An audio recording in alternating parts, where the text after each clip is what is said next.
بسم اللہ الرحمن الرحیم۔ آج ہمارا 10واں سبق ہے۔ کون سا؟ 10واں۔ پہلے ہم ایک عقیدہ سیکھیں گے۔ عقیدہ اللہ جل شانہ نے سورہ لقمان میں فرمایا ان اللہ عندہ علم الساعہ، کہ اللہ ہی کے پاس ہے قیامت کا علم۔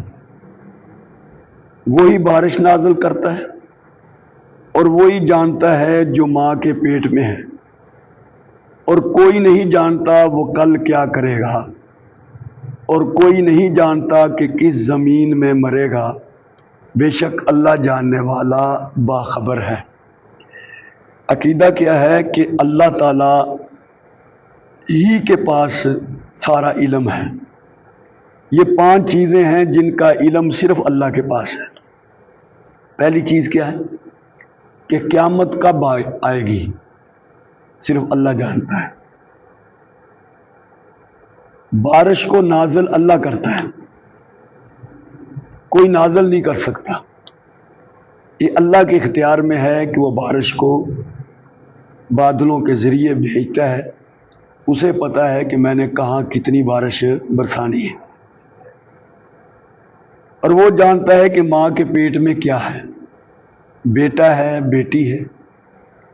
اب اس دور میں مشین کے ذریعے بھی پتہ چل جاتا ہے کہ بچہ ہے یہ بچی ہے، لیکن اصل بات یہ ہے کہ اکثر کئی بار ایسا ہوا ہے کہ ڈاکٹروں نے کہا ہے کہ بچی ہے اور وہ بچہ ہو جاتا ہے۔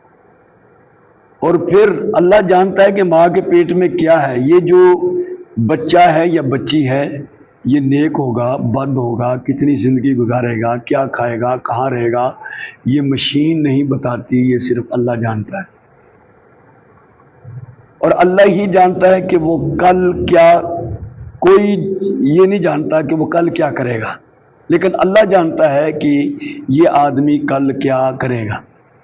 آج آدمی یہاں بیٹھ کے منصوبہ بناتا ہے کہ کل میں نے یہ کام کرنا ہے، کل وہ بیمار ہو جاتا ہے، خدا نہ خواستہ اس کا ایکسیڈنٹ ہو جاتا ہے، اب کیا ہوا، وہ کل والا منصوبہ سارا رہ گیا۔ تو یہ کل کیا کرنا ہے یہ کون جانتا ہے؟ اللہ۔ کون جانتا ہے؟ اللہ۔ اور کوئی نہیں جانتا کہ وہ کس زمین پر مرے گا۔ کسی کو نہیں پتا کہ میری موت یہاں آنی ہے۔ اب ایک آدمی پیدا ہوتا ہے قلعے میں، چلا جاتا ہے وہ اٹلی میں، ٹھیک ہے، وہاں اس کا روڈ ایکسیڈنٹ ہو جاتا ہے، وہ فوت ہو جاتا ہے، اور اس انداز میں فوت ہوتا ہے کہ اس کی شناخت نہیں ہوتی، پتہ نہیں چلتا بالفرض، اور وہیں دفن ہو جاتا ہے۔ اب کسی کو کیا پتا تھا کہ یہ پیدا پاکستان میں ہوگا دفن اٹلی میں ہوگا، اس کو بھی نہیں پتا تھا۔ اس کو تو یہی تھا کہ میں واپس جاؤں گا پاکستان میں اپنی زندگی گزاروں گا اور پھر مجھے موت آئے گی تو میں پاکستان میں مر جاؤں گا، لیکن کہاں مرنا ہے اس کو کون جانتا ہے؟ اللہ جانتا ہے۔ بے شک اللہ جاننے والا ہے، خبر رکھنے والا ہے ہر چیز۔ یہ 5 وہ علم ہیں جو اللہ کے سوا کوئی نہیں جانتا۔ تو عالم الغیب، انسانوں سے جو چیزیں پوشیدہ ہیں ان کو جاننے والا کون ہے؟ اللہ ہے۔ ہر چیز پر اللہ کی ذات کا اختیار ہے، اللہ کا قبضہ ہے، اللہ کی قدرت ہے۔ وہ جانتا ہے اس چیز میں نفع ہے، اس چیز میں نقصان ہے، یہ خیر ہے، یہ برائی ہے، اس میں کیا حکمت ہے، اس میں فائدہ ہے کہ نقصان۔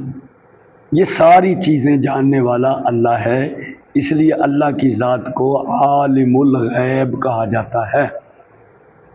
اب ہم ایک حدیث پڑھ لیتے ہیں۔ حضور نبی کریم صلی اللہ علیہ وآلہ وسلم نے فرمایا، جو شخص دنیا میں کسی مسلمان کی پردہ پوشی کرتا ہے، اللہ تعالیٰ قیامت کے دن اس کی پردہ پوشی کرے گا۔ جو شخص دنیا میں کسی کے عیب کو چھپاتا ہے، مگر اس نے دیکھا ہے کہ فلانے بندے نے کوئی غلطی کی ہے، اس نے کسی کو نہیں بتایا، اس کے عیب کو، اس کی برائی کو، غلطی کو چھپا دیا، ٹھیک ہے، تو اللہ تعالیٰ کیا فرماتے ہیں؟